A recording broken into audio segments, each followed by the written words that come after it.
Can she not make a commitment that all future appointments should be conducted through a transparent process rather than being political appointments? Well, the House was asked to approve the terms of the last charter, and similarly the House will be asked to approve the terms of the next charter, which will set out how the BBC will operate for the next decade. It will certainly look at issues around appointments and transparency and structures as well. That will be her opportunity to get involved. Pamela Nash. Thank you, Madam Deputy Speaker. Many have expressed their annoyance at the BBC in recent days for being too woke or too Tory or too liberal, or in my case, for allowing the Honourable Member for Clacton to appear on the Question Time panel more often than he's appeared in his own constituency. But isn't the fact, Madam Deputy Speaker, that the BBC has been attacked by every side evidence that the BBC continues to make every effort to maintain balance in a world of increasingly polarised and divisive media? She makes the important point that although none of us should seek to downplay the seriousness of the failings which the BBC has admitted, accepted, apologised for and now must show tangible action in order to address, the BBC is and remains the most trusted source of news in this country and one of the most trusted sources of news all over the world, and we lose it at its peril. Rebecca Paul. Thank you, Madam Deputy Speaker. Like many here, I want to see the BBC rebuild public trust and return to its core mission. But it must be recognised that as a result of its pro-gender ideology bias, they failed to adequately report on issues such as the use of puberty blockers and cross-sex hormones in children, the placing of violent men in women's prisons, and the loss of women's medals in sport to biological males. And on top of all that, they've attributed the crimes of violent men to women. Calling a male sex offender she can never be responsible, impartial journalism. How does the Secretary of State intend to ensure that the BBC moves away from its current ideological approach on gender to one that is based on facts and evidence?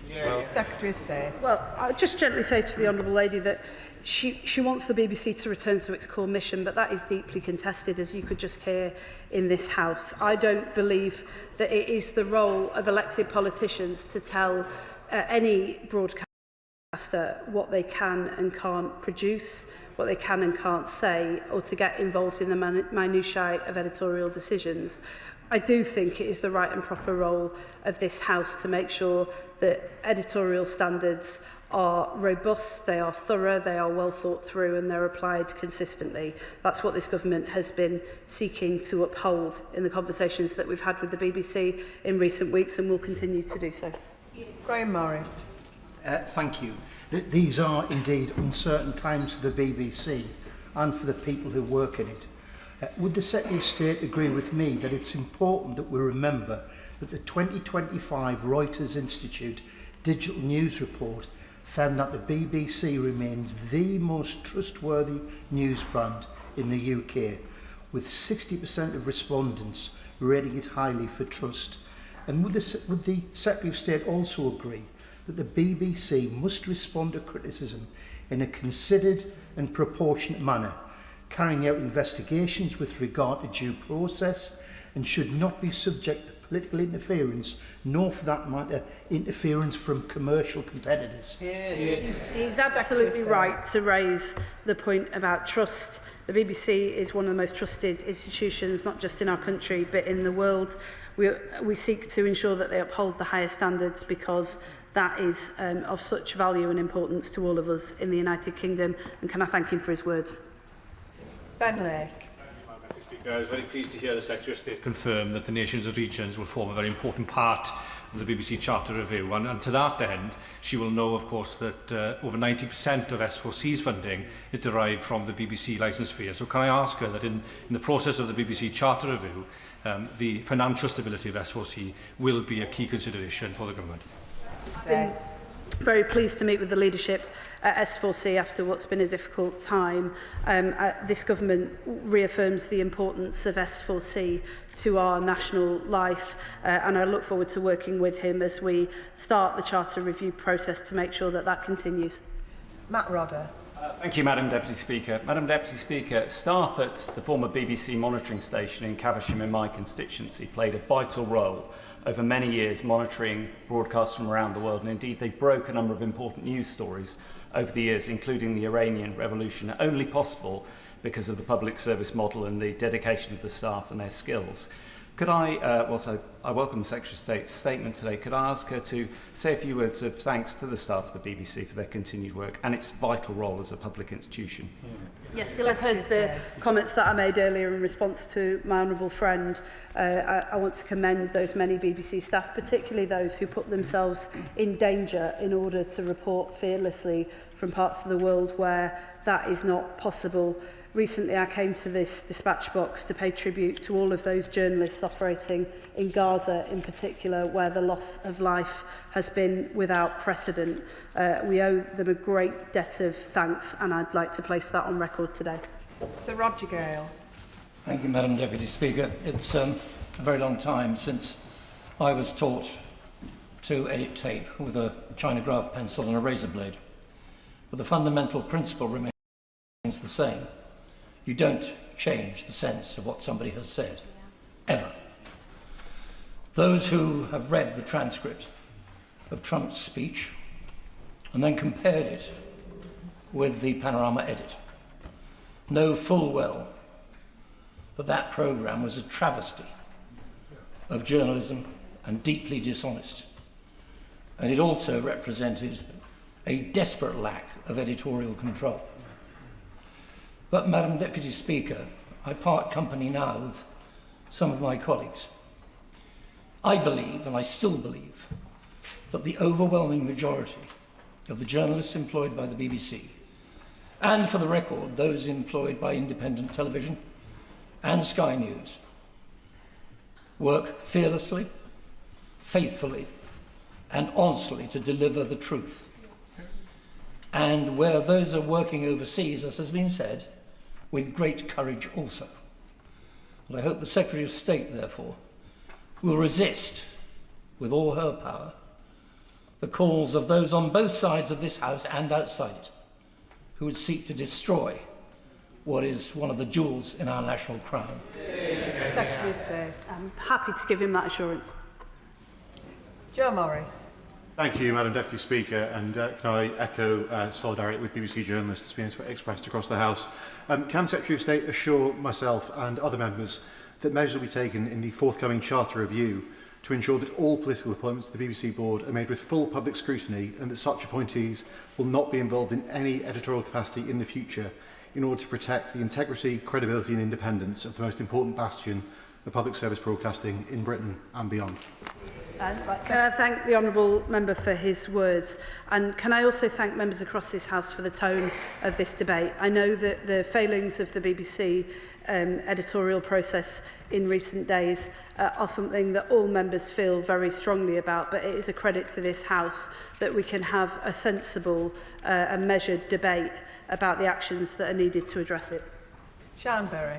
Thank you, Madam Deputy Speaker. The BBC employs thousands of tremendous journalists working with diligent truth-seeking and impartiality. It's not perfect, but we must defend this national asset, and we cannot be left to the wolves of the kind of channels Trump prefers, which have propaganda values, not ethics and integrity. So will the Secretary of State protect our BBC from all further political interference, listen to the cross-party voices here and put an end to all political appointments and remove those already in place, like Robbie Gibb, if not immediately, then in that process?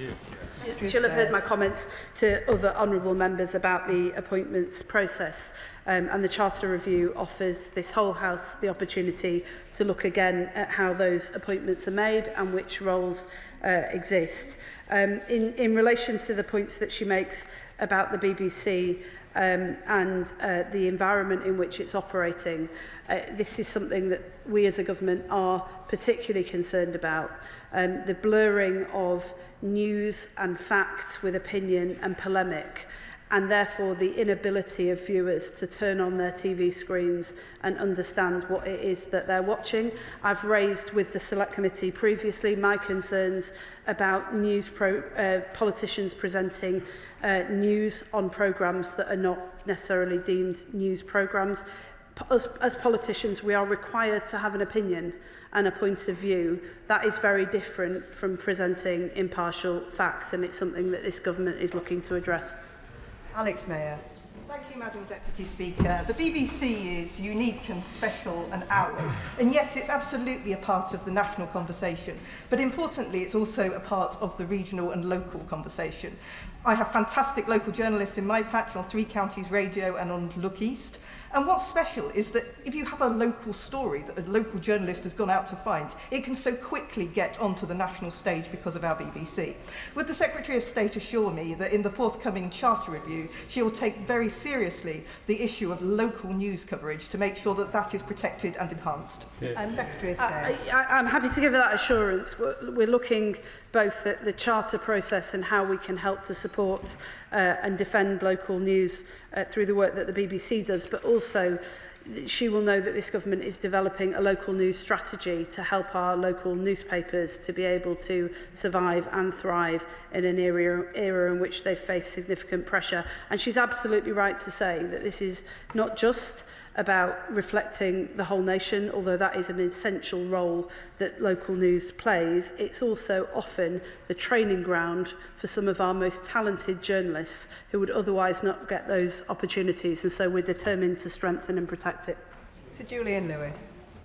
I would fight in the last ditch to prevent the BBC ceasing to be a public service broadcaster and to prevent it being broken up. Any large organisation can have bad actors who behave unethically, and that has happened on this occasion.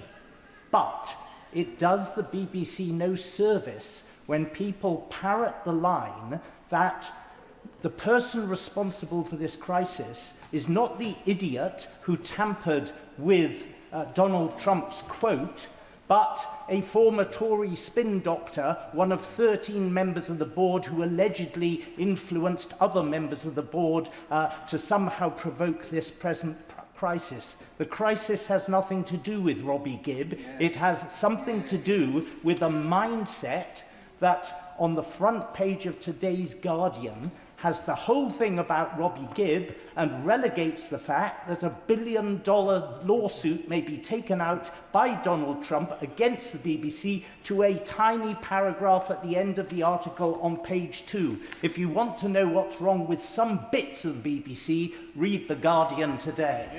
Secretary of State. I'm not, Madam Deputy, I'm not entirely sure how to respond to that, but I think the honourable member's views are now on the record. Chris Kane. Madam Deputy Speaker, we've heard an awful lot today about the professionalism of the journalists at the BBC, and I wholeheartedly agree with that. But there's less of them now than there was last year, and we hear that the BBC is in the fight of its life across a whole number of fronts. Well, when you're in a fight across multiple fronts, it seems odd to send some of your best fighters home, but that's what's happening to our journalists, where there are less of them in our newsrooms. Does she agree with me that journalism delivered free from fear or favour costs money, and it costs a lot of money to do it really, really well? So delivering that has to be at the centre of gravity for the BBC now and in the future, and how we protect journalism and resource it properly has to be at the heart of the Charter Review. Secretary of State. Yes, I agree with him, and can I assure him that that is very much central to the Charter Review process that we are about to begin. He's right to say that fearless and robust journalism costs money. It's essential that the BBC is fairly and sustainably resourced for years to come. As a government, we are keeping an open mind about how that may unfold. But what I have said, and I'm happy to repeat to this House today, is that we have ruled out funding the BBC through general taxation, because whilst it's absolutely essential that good journalism is well resourced, it is also absolutely essential that the BBC remains independent from government and is able to hold us to account without fear or favour. Manuela Pertegala. Thank you, Madam Deputy Speaker. It's essential that the BBC's independence and impartiality are upheld at all times. And I'm afraid there have been serious concerns raised about Sir Robbie Gibb's conduct on the BBC board, including alleged attempts to influence recruitment and editorial decisions. So if the Secretary of State cannot remove Gibb from the board and cannot end political appointments now, what actions can she take to restore public confidence in the BBC governance? I would just start by saying that although everyone in this House is right to take with the utmost seriousness the failings that the BBC has accepted have happened over the course of this year, I would also just gently push back against the idea that the public has lost confidence in the BBC. It does remain the most trusted source of news in this country, and as I said earlier, in many parts of the world as well. In terms of the actions that I can take as the Secretary of State, I'm working very closely to support the Chairman of the Board through what are obviously tumultuous times. The Director General has agreed to stay on in order to see the organisation through that transition. We've already had discussions about the process for recruiting for a new Director General and the need to strengthen the work of the board and senior leadership when it comes to editorial oversight. That includes, as I said in answer to the Honourable Gentleman a moment ago, a discussion about the mix of skills and experience that is needed at the highest levels of the organisation. Brash. Thank you, Madam Deputy Speaker. I welcome the Secretary of State's statement today because, of course, it's absolutely right to hold the BBC to the highest standard because that's actually the best way to defend our national broadcaster. But does she agree with me that it's not acceptable for members of this House who are paid by the BBC's commercial rivals, in fact, looking at the time, one of them's probably in makeup as we speak, to use their status as an MP to mount sustained and frenzied attacks that have only one aim, to destroy this British national institution?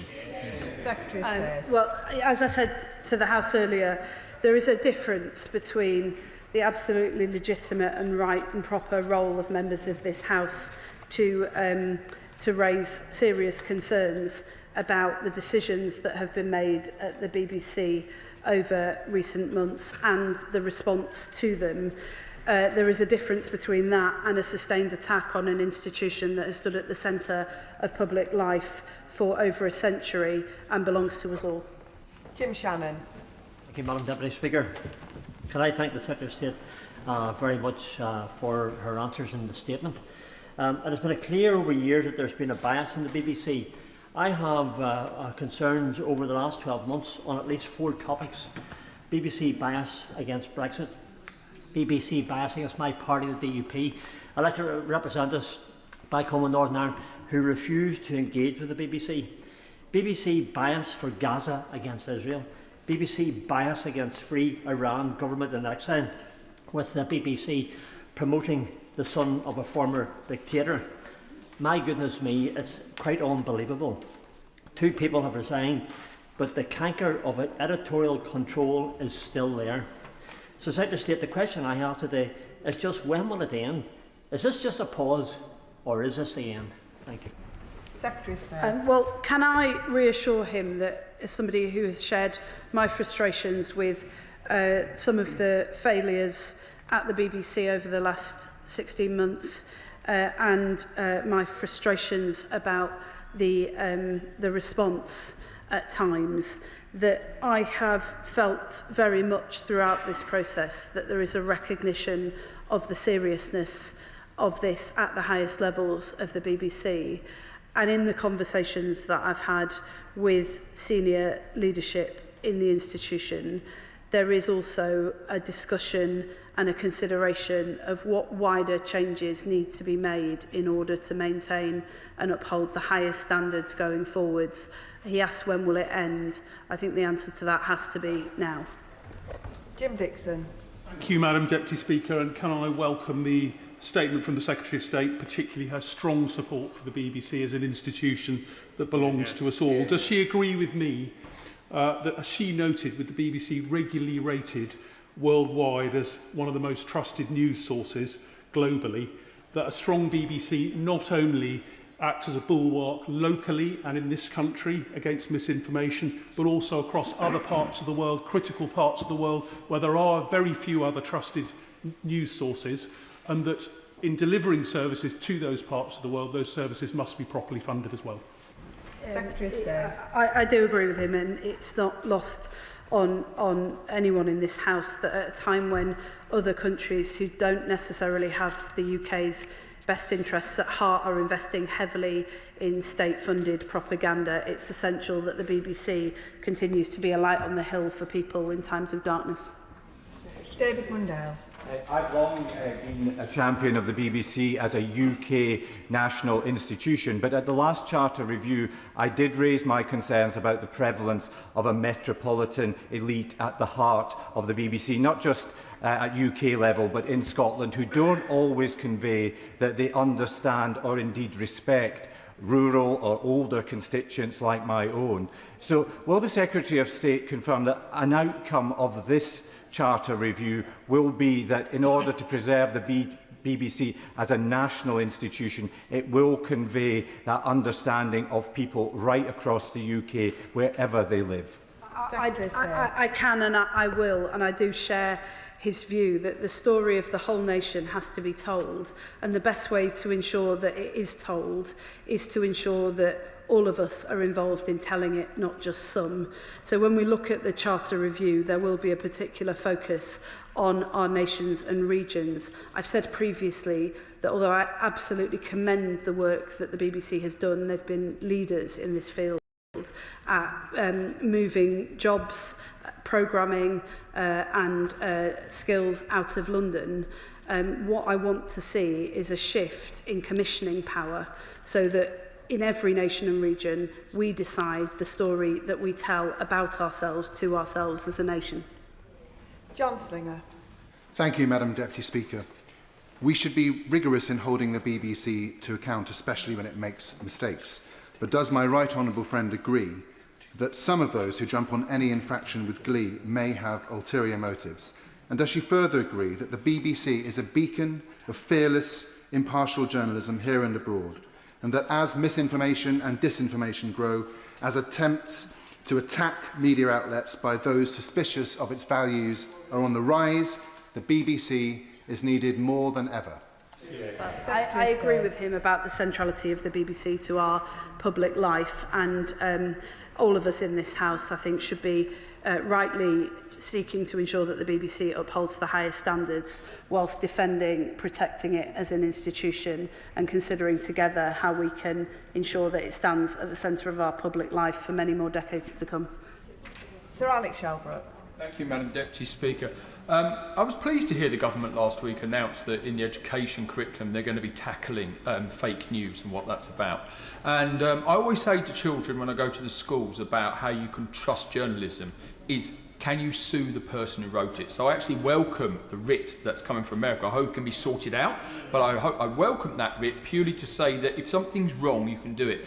But the basis of why we're here today, and forget all of the politicking about who's on the board and what is it about Trump or anything else, is that the BBC faked a piece of news. And how that happened, we've really got to get to the heart of. So may I ask the Secretary of State that she uses her office to work with the current Director General to get right to the heart of how this was ever allowed to happen, because that fundamentally is, we've heard and we all believe that the BBC is a respected journalistic organisation, but this is probably the biggest crisis it currently faces, because right now you can honestly say they faked the news.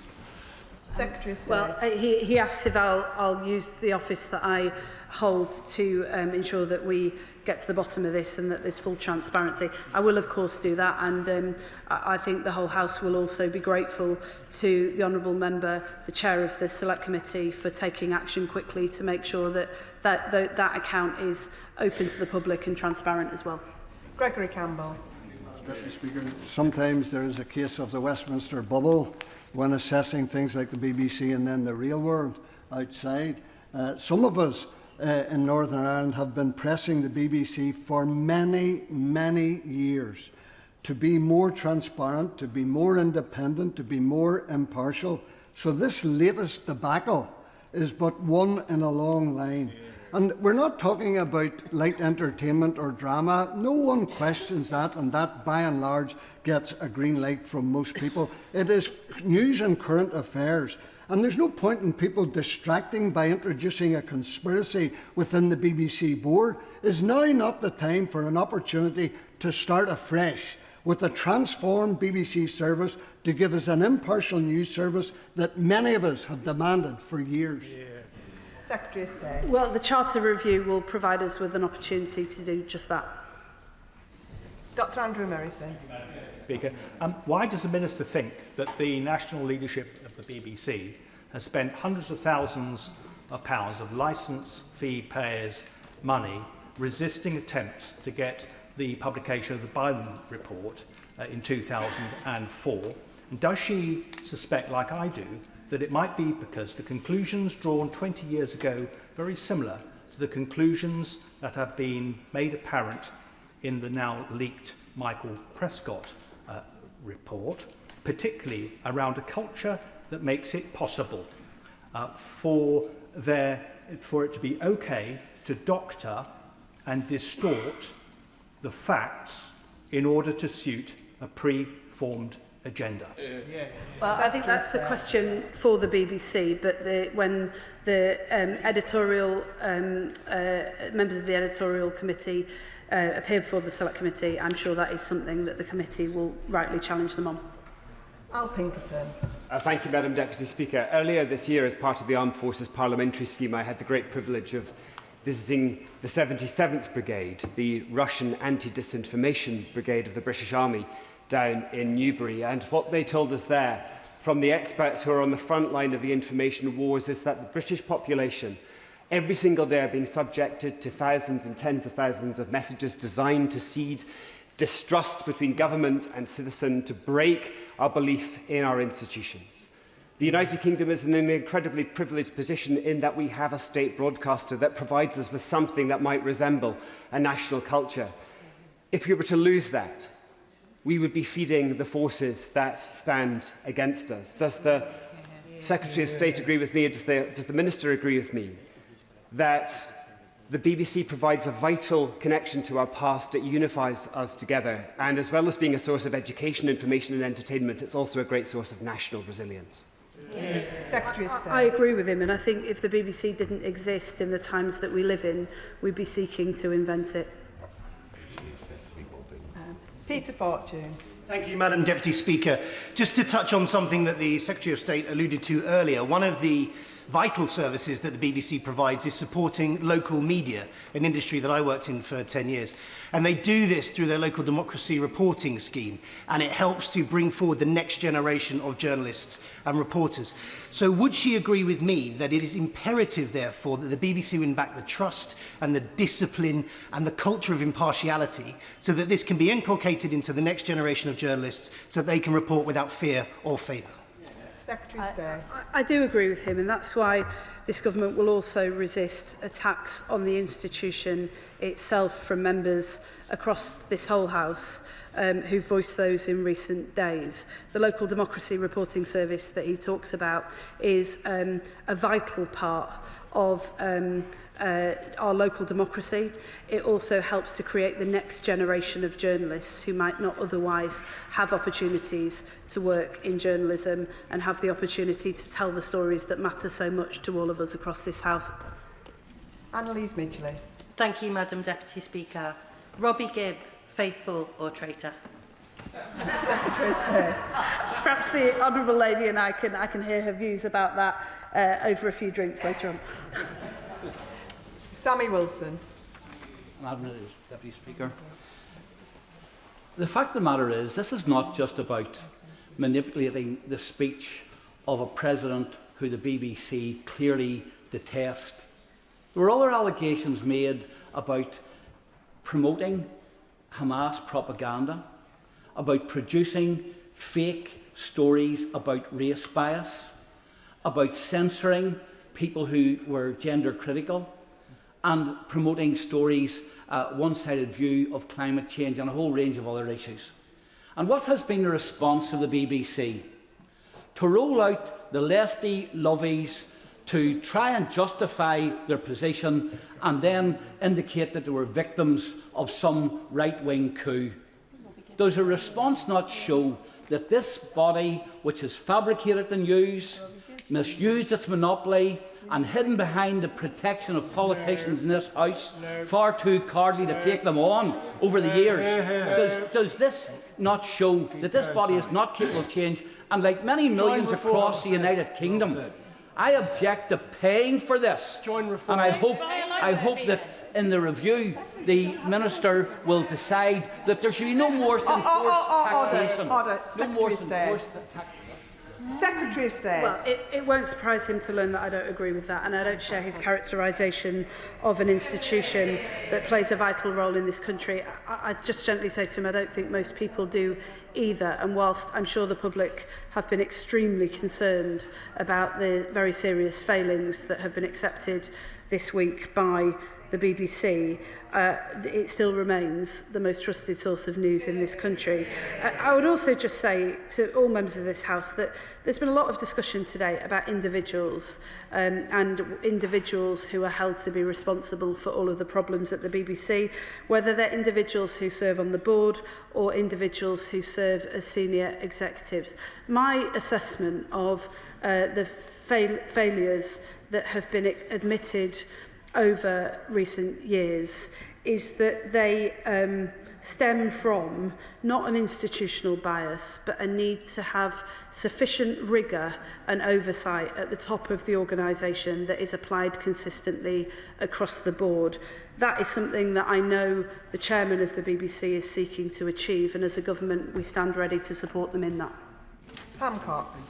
Thank you, Madam Deputy Speaker. In the early 2000s, I lived in Hanoi alongside my husband, who was reporting on Vietnam for the BBC, and I saw for myself how he and the BBC worked very hard for truth. He then spent a year in Myanmar working alongside extraordinarily brave local journalists under a military dictatorship who were seeking to expand public broadcasting.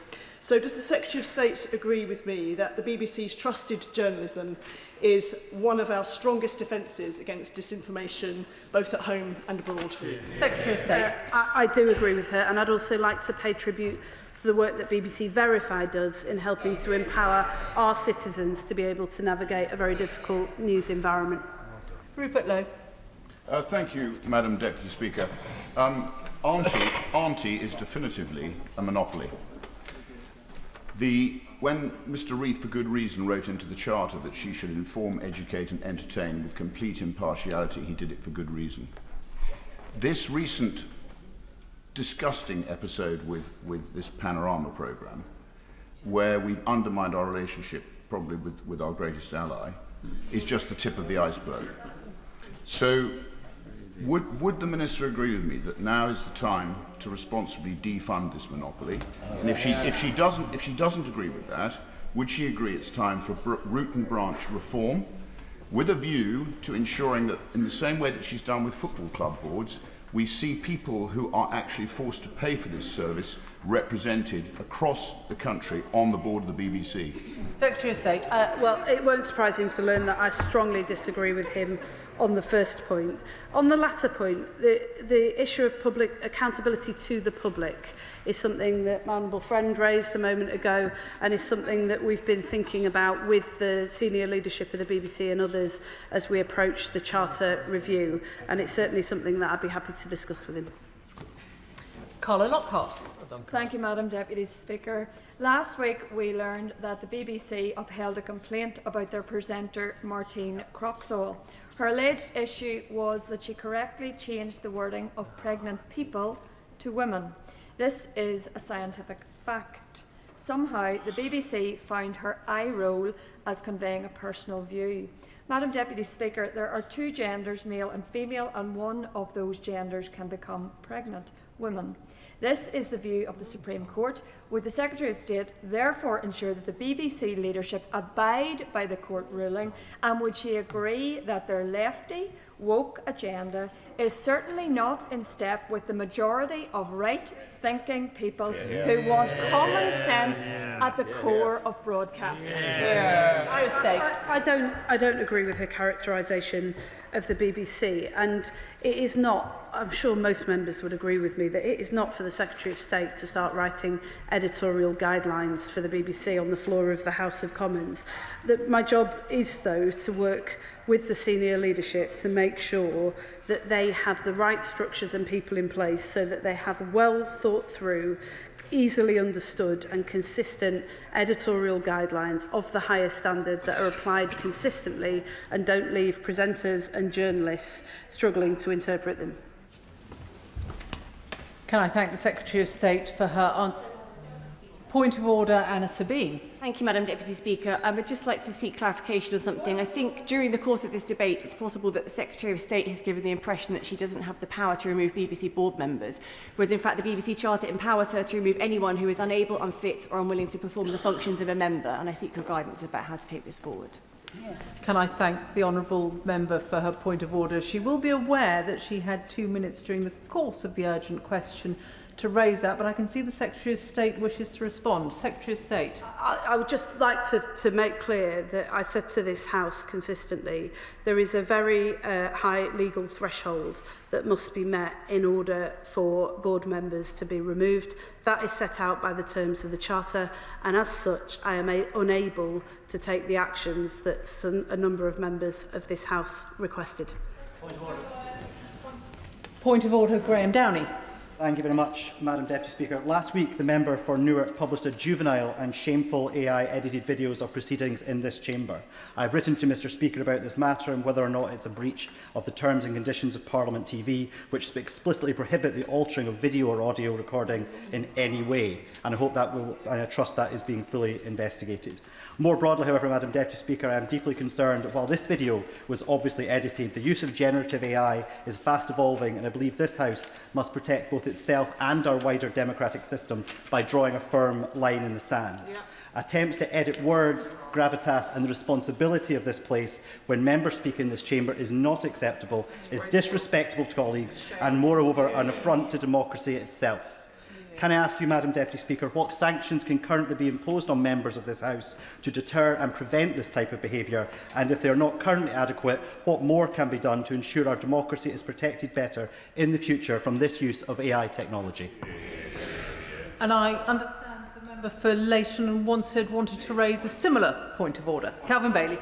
Deputy Speaker. Thank you, Madam Deputy Speaker. On the point of order, last week the Deputy Prime Minister made a historic appearance as the first black man in history to answer at Prime Minister question time, which would have been seen by thousands of young black men who would have believed that this is a place for them. Footage from that appearance has sadly been doctored for circulation on social media in violation of Parliament's rules on the use of footage, namely rules 1.2, 1.4 and 2.1, including a video shared from the account of the Right Honourable Member for Newark. So, Madam Deputy Speaker, would the Chair advise me how I and other honourable members can ensure that such flagrant breaches do not occur again? Can I thank both members for their points of order and just seek clarification that the Right Honourable Member for Newark was informed in advance of the point of order. The terms and conditions for downloading and making use of clips from Parliament Live are published online. While it would not be appropriate for me to refer to guidance given to individual members, I would urge all colleagues to follow the rules. Ultimately, I am not responsible for what members post online. How we treat each other is important and sets the tone for national debate. I would ask members to consider carefully what is in good or bad taste and to exercise good judgment in what they post online about colleagues. On the broader point about the use of AI in relation to footage of our proceedings, that is an issue that the Administration Committee may wish to pursue. In particular, the House might benefit from considering whether the current licence, rules and enforcement mechanisms are appropriate. Point of order, Helen Maguire. On a point of order, Madam Deputy Speaker, during my earlier remarks, I inadvertently stated that the Government had pledged £1.2 million towards the Strategic Health Alliance and UK-Ukraine trauma recovery. In fact, that sum has not yet been pledged. It is the amount that is sought and would make a real difference if provided. I apologise for any confusion caused, and while I have your permission, may I take this opportunity to once again urge the Government to consider making that commitment. Can I thank the Honourable Lady for notice of her point of order and to note that she has put her correction on the record. Before we come to the 10-minute rule motion, I should inform the House that the Nathan Gill bribery case is still technically sub judice until sentencing on the 21st of November. However, given that the accused has pleaded guilty to the charges and the continuing interest from members on this case in the context of Russian interference with British politics, Mr. Speaker has granted a limited waiver to allow discussion of the case during today's proceedings. Members should avoid making reference to sentencing issues. 10-minute rule motion, Callum Miller. Madam Deputy Speaker, I beg to move that leave be given to bring in a bill to make provision about the seizure of frozen assets connected to the Russian Federation, to require the Secretary of State to publish recommendations about the use of such assets to fund military reconstruction and humanitarian work in Ukraine and for connected purposes. Madam Deputy Speaker, in November 2024, my constituent Alex wrote to me. Alex is a research scientist who has lived in the UK for over 25 years. Alex is Ukrainian. At a surgery, he told me how devastated and how angry he is about the destruction of his country by Russian invaders. He also told me of his fear for his brother, who is fighting on the front lines. Alex wanted to know why Ukraine was struggling to obtain the weapons it needed to resist Russian assaults. He asked me a simple question. What more can the UK do to help my brother and my country? The truth is, Madam Deputy Speaker, that in November 2024, there was more the UK could do. 12 months later, there is still more the UK can do. This bill sets out what the UK can do in one key area. Alex's story is one of tens of thousands just like it. We've all heard them from amazing Ukrainians who've been hosted by communities across the UK since Russia invaded. These stories speak to the horror inflicted by Vladimir Putin.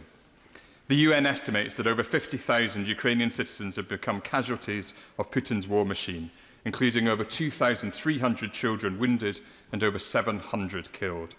Tens of thousands of brave Ukrainian men and women have made the ultimate sacrifice on the front line. While some in this House, like the Honourable Member for Clacton, would prefer to be apologists for Putin, I know that I speak for most colleagues when I say that Putin alone is responsible for the atrocities we are witnessing in Ukraine. Nor is Putin content merely to devastate Ukraine today. He is hell-bent on erasing its future. His systematic programme for the abduction of at least 20,000 Ukrainian children will go down as one of the vilest acts of this war. I want to pay tribute to those colleagues who have shone a spotlight on this appalling crime. We must all commit ourselves to returning each and every Ukrainian child to their home. Madam Deputy Speaker, Putin's ambitions stretch beyond Ukraine. In the Baltics, Russia poses an existential threat to our Lithuanian, Estonian and Latvian allies, all of whom face daily cyber attacks and disinformation campaigns.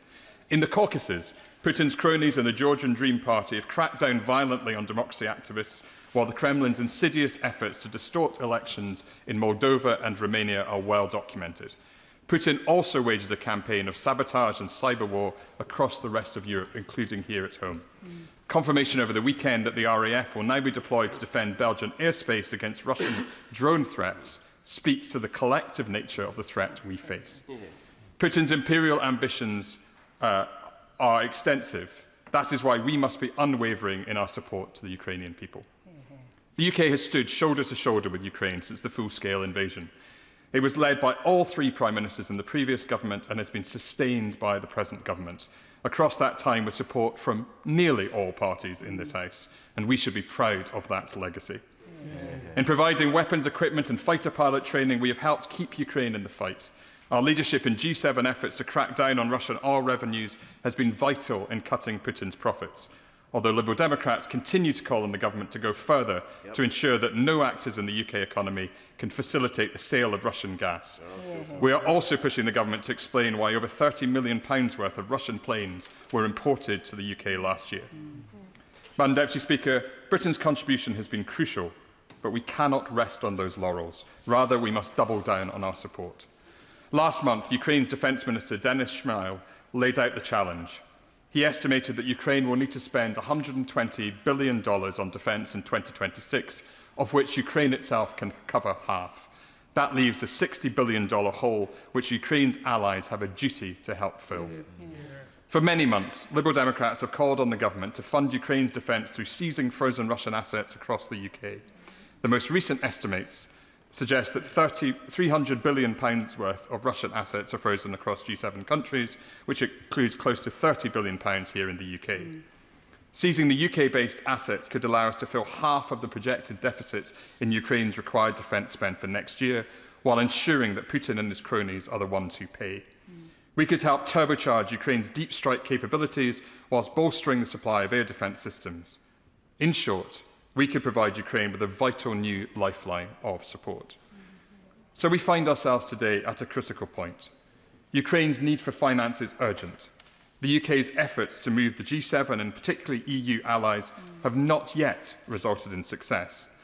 At the same time, one very specific item allied to this topic highlights the frustrations felt by so many in this House. In May 2022, the Conservative government announced that they had, and I quote, agreed a deed of undertaking with Roman Abramovich. They said, again to quote, he committed the proceeds to a charity in a jurisdiction agreed by the government for the purposes of helping victims of the war in Ukraine. In common with other members, I have asked ministers about these funds. On the 24th of January, the 17th of March and the 21st of May, the Foreign Secretary and the Foreign Office Minister in his place told me that they were, to quote, redoubling our efforts, doing everything I can and working at pace. Yet still, over 3.5 years on, there is no progress towards releasing the £2.3 million, suggesting an alarming lack of either resolve or creativity from successive governments. Madam Deputy Speaker, I am keenly aware of the arguments raised against seizing Russia's frozen assets. The primary concern is that a direct seizure creates the possibility of litigious action by the Kremlin. The second is that by acting against Russia, we might inadvertently undermine wider confidence in the UK as a safe haven for financial assets. In response to the legal risks, the actions of the US in adopting the Repo Act and of Canada in adopting the CEMA Act demonstrate that other allies believe it is possible to legislate effectively to allow for asset seizures. And on the financial risks, I quote the previous Foreign Secretary, Lord Cameron, who said in March 2024, I think that the economic case is very strong. Here we are in the City of London, one of the great financial centres of the world. I do not think that using that money will disadvantage us in any way. I am conscious too that these concerns have inspired important efforts in Brussels. These have aimed at securing Europe-wide agreement on proposals which would allow for the use of frozen assets, whilst reassuring Belgium in particular, where the majority of frozen assets are held, that the legal risk will be both reduced and shared. While I welcome these efforts at securing international consensus, those proposals have stalled. And with each day that passes without concrete action to unleash the potential of the assets, Putin's war machine makes further progress. Madam Deputy Speaker, last month we learnt that, shamefully, an elected UK MEP, Nathan Gill, took payment from a Russian agent, Olay Voloshin, to repeat pro-Russian propaganda in the European Parliament. Shame. Mr Gill sat in the European Parliament with party colleagues who now sit in this House. It is for the Honourable Member for Clacton to explain his meetings with Mr Voloshin's wife, and for the Honourable Member for Boston and Skegness to explain his public support for Mr Gill in 2019, and his more recent hospitality from Vladimir and Lyubov Chernukin. But I know that the overwhelming majority of colleagues in this House, just like the constituents we all represent, want us to provide the brave men and women of Ukraine with the funds they need to defend themselves. I am proud to present this bill on a cross-party basis and grateful to my co-sponsors and other members who have shown their support. Madam Deputy Speaker, 13 months later, I am still motivated by Alex's question. I am no longer prepared to tell him that it is very hard or that Belgium is cautious. This has become a question of will. The time for delay and timidity is over. I believe it is the will of this House to legislate so that the UK can lead our G7 and EU partners in seizing Russian state assets here in the UK and in making them available to Ukraine. Ukraine needs her friends to step forward with urgency and purpose. She needs our financial support today so that she can purchase the military material to drive back the Russians and defend her sovereign territory. And so, Madam Deputy Speaker, I urge the Government to show leadership towards our European and G7 allies and to work with colleagues from across the House to enact this bill. Now, before I put the question, I would just like to confirm that the honourable member did in fact inform the members for Clacton and Boston Skegness of his intention to refer to them. It would be a courtesy of the House, if he hasn't, for him to have done so in advance. The question is that the honourable member have leave to bring in the bill. As many as are of that opinion say aye. Aye. Of the contrary, no. I think the ayes have it. The ayes have it. Who will prepare and bring in the bill? James McCleary, Monica Harding, Dr Al Pinkerton, Mike Martin, Richard Ford, Sir Ian Duncan-Smith, Stephen Gethin, Sir Julian Lewis, Alex Sobel and myself, Madam Deputy Speaker. Callum Miller.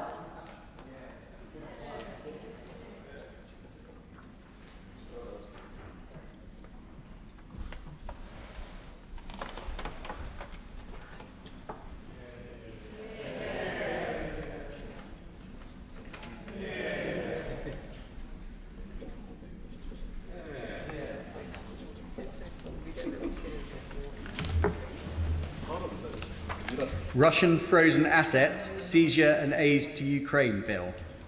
Second reading what day? Friday the 30th of January. Friday the 30th of January. We now come to the general debate on remembrance and the contribution of the armed forces. Minister to move the motion.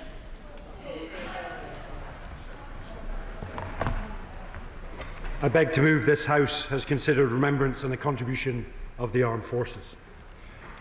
On Sunday, His Majesty the King led the nation in commemorating generations of men and women who served, fought, and in many cases did not return home. Around 10,000 veterans gathered at the Cenotaph in Whitehall to observe the traditional 2-minute silence and take part in the Royal British Legion's Remembrance Sunday March Past. As a veteran myself, I was immensely proud to march as part of the Royal Marines Association. At memorials in towns, villages and cities right across the UK, civilians and members of the armed forces also came together to pay their respects of those who have made the ultimate sacrifice in all wars. Now, we owe everything to those heroes who laid down their lives to defend our shores, protect our interests, and safeguard our way of life. The peace and the freedom that we enjoy today is their precious legacy, and it's a reminder that freedom is not free. And Remembrance Day is the most important opportunity we have as a nation to come together and to honour them. Remembrance for me, and indeed I think many other veterans around the country, is about remembering the friends and the brothers in arms that we have lost. The specific moment when life was perhaps taken away, the gunfire, the explosion, the screaming, the chaos, the mud and the dust. And it is these heightened senses at a time of a traumatic event that are imprinted upon your memory. These memories are as vivid as the birth of your first child, a birthday, or any other impactful occasion, but they have very different meaning. Remembrance is about just that. It's the one day of the year where you are safe to remember, where memories surface and we pay collective tribute to those that are serving and indeed have served. It is also a very important time for this House, which has always had a special affinity for our armed forces and veterans. So it's an absolute privilege to lead today's debate, given my former role. Throughout the last year, it's been an honour to visit over 60 veterans' organisations and meet so many outstanding and absolutely selfless people. From the Veterans Community Hub in Lanarkshire to the Helping Homeless Veterans UK Hub in Bournemouth and across all the great nations of the United Kingdom, those individuals that dedicate their time to our armed forces community. Minister, give way. I will. Catherine. I thank the Minister for giving way, and support for our veterans is so essential. I'm really proud that the British Legion in Derby is growing. Will he join me in wishing good luck to those who set up a new branch in Mackworth? And will he agree with me that this government's veteran strategy, including the £13.8 million to address homelessness, shows we're marching in step with those who campaigned for veterans? Minister. I'd like to thank the honourable friend for her contribution, and definitely good luck to the RBL on expanding that portfolio. It's fantastic to see, and I hear Derby RBL have raised the most of any other RBL Derby within the country. Now, I'd very much like to state. Let me finish this paragraph and then you can jump in. I would very much like to state on the record my personal thanks to the Royal British Legion and their work on the Poppy Appeal this year, and indeed for every year. I'm sure all colleagues across the House would echo this appreciation, and I very much look forward to hearing colleagues' contributions from across this House today. In 2025, it's been a really busy year for military anniversaries, particularly those associated with the final year of the Second World War. Now, in April, we marked 80 years since British troops swept across Northern Europe and liberated Bergen-Belsen concentration camp. We remember the horrors and atrocities that those soldiers witnessed firsthand, and the incredible work they carried out afterwards, burying the dead, containing the spread of disease, and caring for the survivors. Within a matter of weeks, Allied forces would be in Berlin, Hitler would be dead, and the communities across Britain would take to the streets to celebrate victory in Europe. On May the 8th of this year, we took to the streets again to celebrate VE Day's 80th anniversary and to pay tribute to all those who fought for democracy over tyranny, liberty over oppression, and human dignity over barbarism. Yet for some, VE Day did not mean the nightmare of World War II was over. British and Commonwealth troops in the Far East, who had suffered some of the most gruelling and hostile environments of the entire conflict, still faced 3 months of fighting. The story of their war is one of almost superhuman strength and resilience. But then again, in August, we were able to remember their extraordinary contribution when we marked the 80th anniversary of victory in Japan Day, the day that finally brought the most catastrophic war in human history to an end. In September, we marked the 85 years since Battle of Britain, when our aviators took on the might of the Luftwaffe, in a contest that not only determined control of our skies, but the fate of our entire nation. At a time of supreme enemy confidence, Britain proved to the world for the first time that Hitler and his forces could be defeated.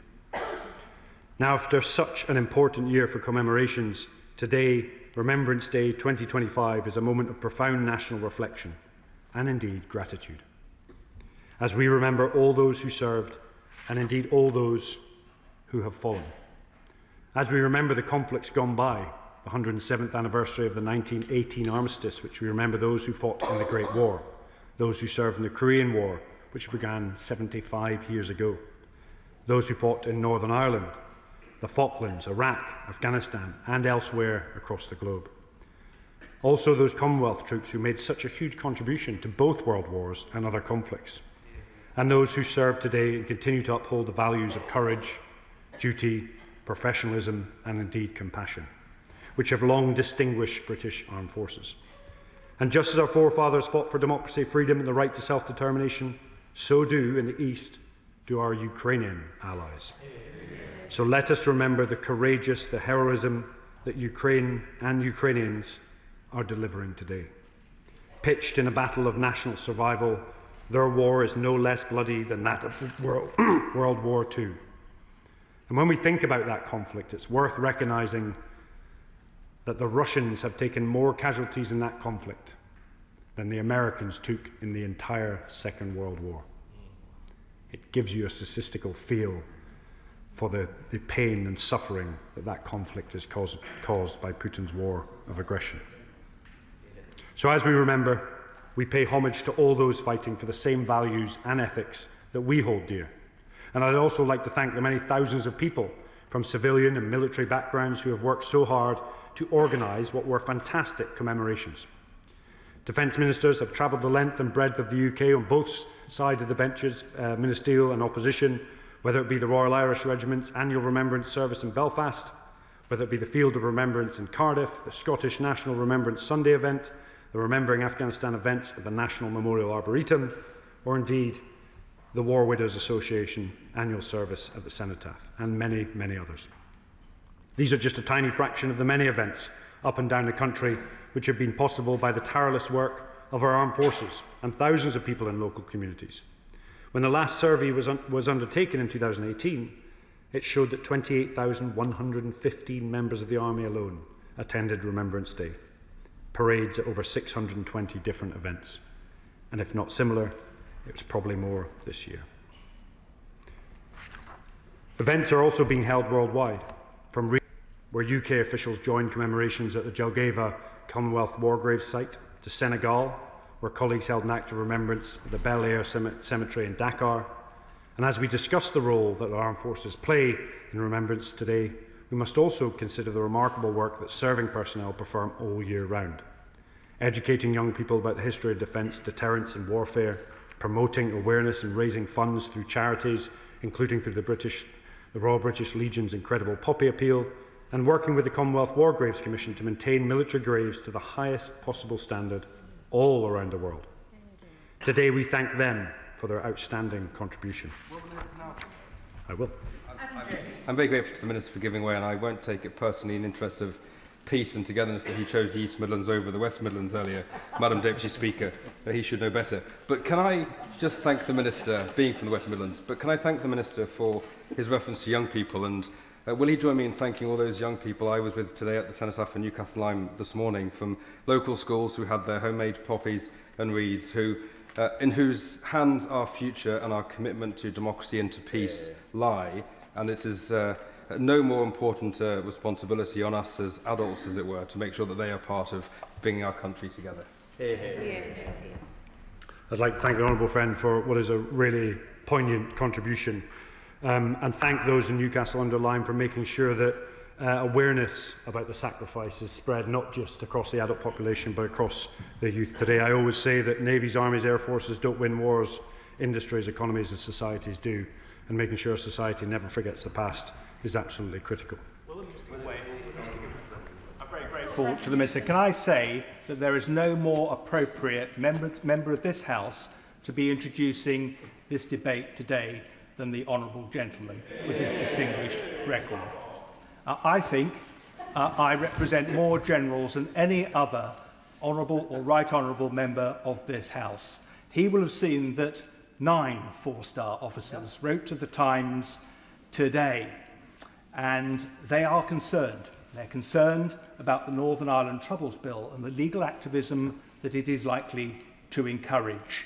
Quotes, they say, they risk weakening the moral foundations and operational effectiveness of the forces on which this nation depends. And whilst we all honour our brave servicemen and servicewomen today rhetorically, would he agree with me that we need to follow that through with real action to ensure that they are not disadvantaged today and into the future?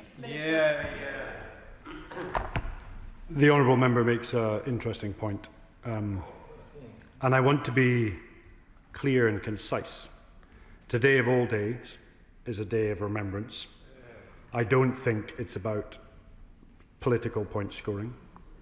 We have a debate on Thursday where we can discuss this issue in detail, and I would very much welcome a discussion with those individuals that sent the letter, and as would the Defence Secretary and others, to talk through the issues and provide balance to the argument and ensure that we protect our country, our armed forces from lawfare, and ensure that they are represented and their voices are heard. Now, whilst I will give way. Well, Jennifer, I just want to return to this point about the commemoration. When I got elected back in 1992, I remember that having served before, we weren't allowed to wear uniforms in public because of the IRA threat at the time. And actually, bit by bit, these commemorations were no longer attended. I can remember my first commemoration in Chingford. I would be lucky if we had 100 people who turned out for that.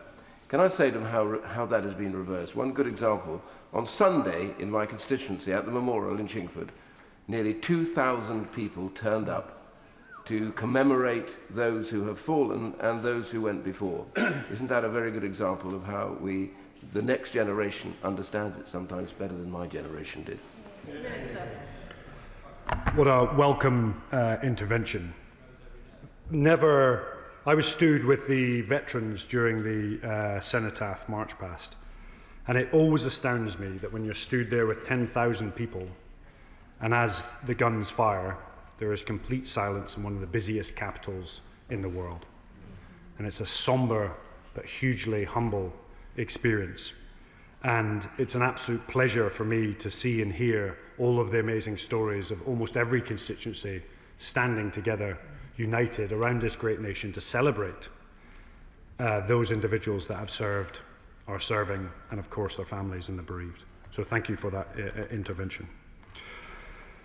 Now, whilst we often focus on the individuals that have been lost, we must also remember those that were left behind. The mothers, the fathers, the brothers, sisters, partners, wives, and husbands who, after one of those traumatic events, all need to adapt to a new way of life. We need to remember them and remember them all, and acknowledge that whilst the loved ones perhaps paid the ultimate sacrifice, it's not just the individual that serves, but the whole family that serves, and they often suffer in silence long after the event. And then, I will.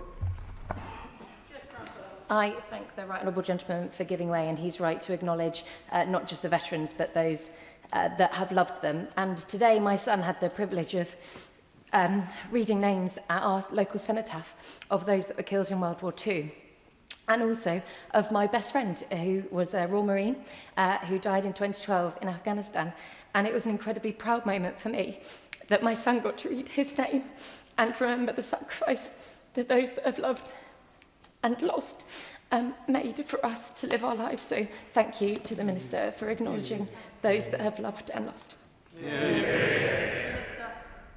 Well, thank you for such a moving contribution.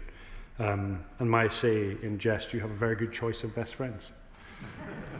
And I know his memory will live long into the future. And it's a delight to hear that your son was taking part in that commemoration.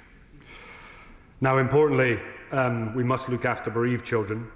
Madam Deputy Speaker, if you don't mind, I'd be delighted to highlight that following our little jaunt up Everest that we did earlier on this year, we've managed to raise £500,000, just under, for veterans' charities and the specific needs of bereaved children, which will go to help those loved ones across a whole plethora of different charities.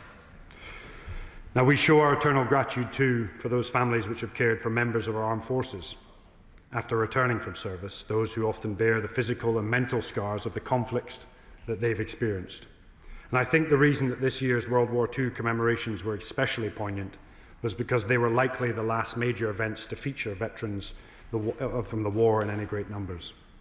Even the youngest of those veterans who graced the ceremonies in London are now well into their 10th decade. One of them, Mervyn Kirsch, 100 years old, who took part in the D-Day landings and then went on to Belsen a few weeks after it was liberated, laid a wreath at the cenotaph. And the whole House can be proud that he'll be watching PMQs tomorrow from the gallery. What an honour it will be to welcome him here. The living connection that Mervyn and his comrades provide to the war is a priceless asset, particularly at a time when the bloodiest European conflict since the Second World War continues to rage in Ukraine. They understand the cost of conflict because they lived through it, but they also understand that the privileges we inherited after the war, 80 years of peace, prosperity and freedom, can never, ever be taken for granted. We must be prepared to defend them in an increasingly dangerous world, and today a new generation of servicemen and women is doing precisely that. They are heirs to the veterans who proudly paraded on May the 8th, and they're guardians to that cherished inheritance. So today we also pay tribute to our serving men and women, working around the world to deter aggression, to safeguard British interests, and to stand shoulder and shoulder with our allies, showing Putin will not divide us. Now, you will note throughout this speech that there wasn't necessarily 1 ounce of politics within this debate.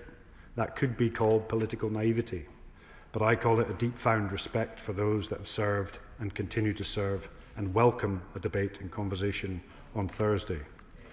This week's commemorations remind us once again of the unbreakable bonds linking our heroes from the past with the armed forces personnel of today, and those, indeed, who will serve in the future.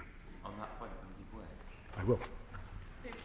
Will my honourable friend join me in commemorating the work of Joshua Mullinger, an able Sea Cadet in York who played an integral role at York Service of Remembrance, and Conservative Councillor and Lord Mayor Martin Rowley, who he himself was a veteran? Would he join me in commemorating those very remarkable individuals? I thank the honourable friend for his contribution. The cadets play such an important part, and the Sea Cadets right at the very forefront. To see Joshua thriving in that environment is absolutely superb, and to hear of Martin Rowley excelling after being in service is hugely admirable.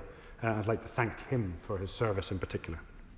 Now, as we remember the generations who have sacrificed so much, their testimony lives on, inspiring us to be strong in the face of adversity, to be resilient during difficult times, and to stand up for values that we believe in.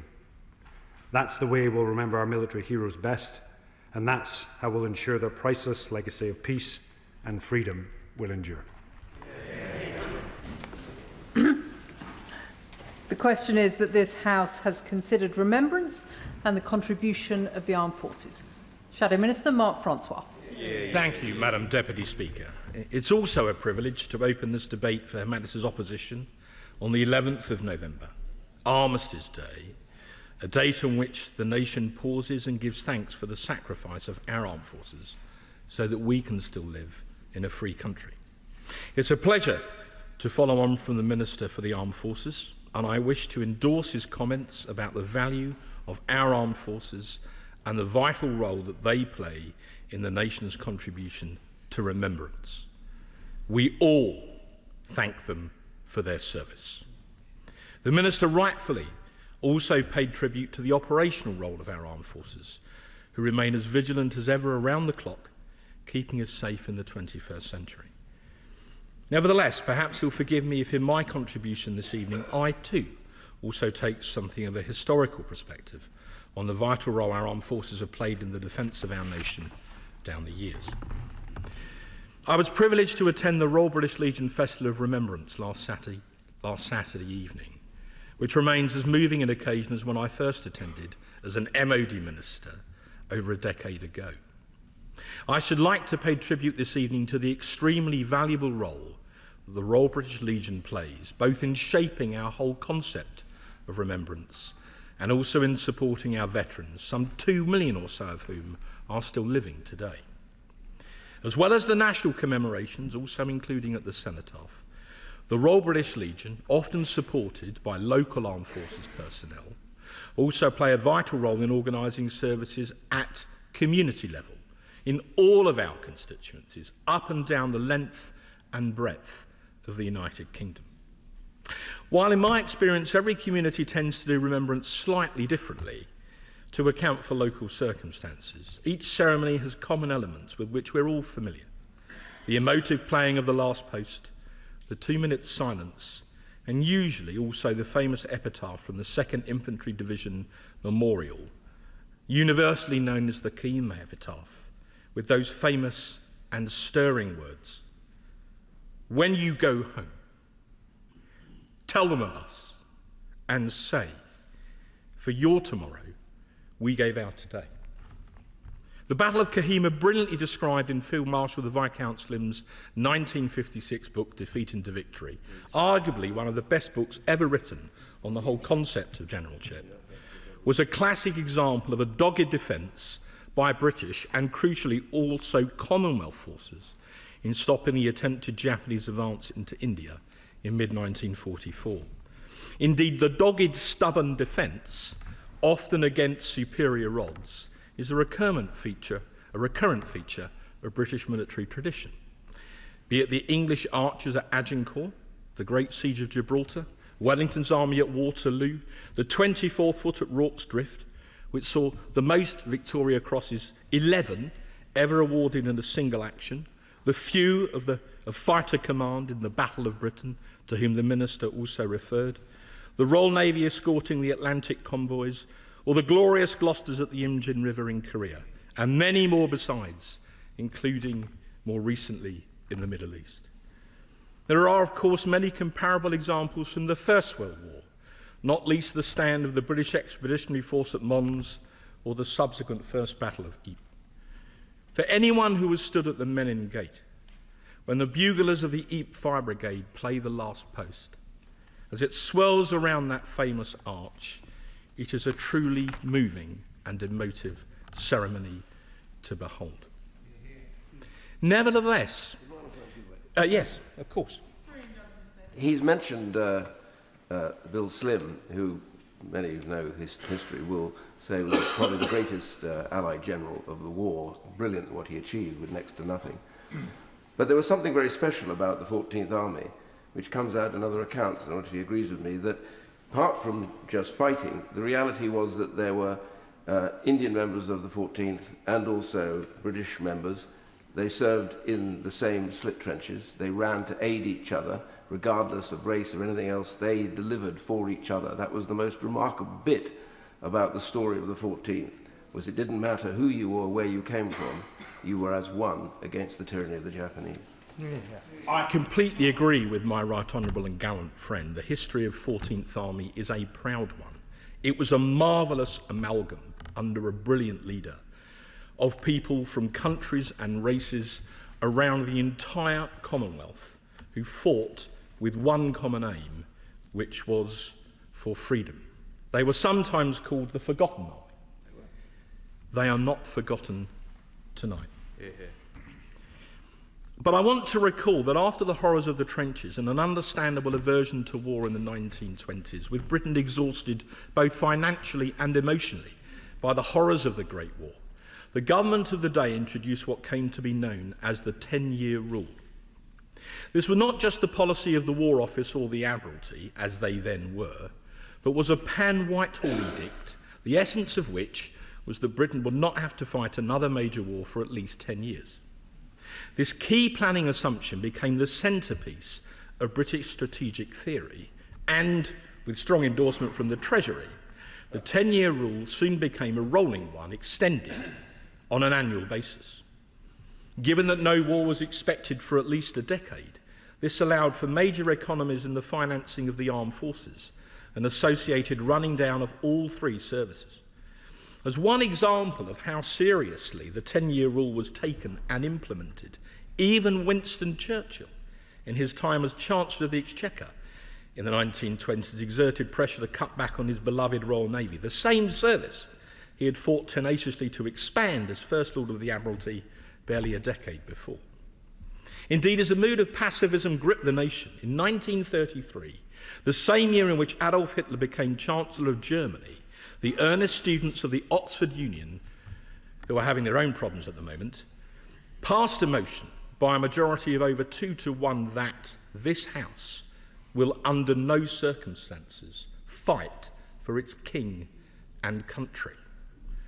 The subsequent policy of appeasement among the 1930s British establishment, the blob of their day, was as erroneous then as it would be today. Authoritarian dictators tend to admire strength, particularly their own, and to despise weakness, a lesson that any British government, including this one, would do well to remember. History tells us again and again that the appeasement of dictators does not work, just as it failed to work in the 1930s. The 10-year rule, which by that stage had lasted well over a decade, was eventually only rescinded in 1935-6, as Britain began to rearm in response to Hitler's increasingly bellicose behaviour.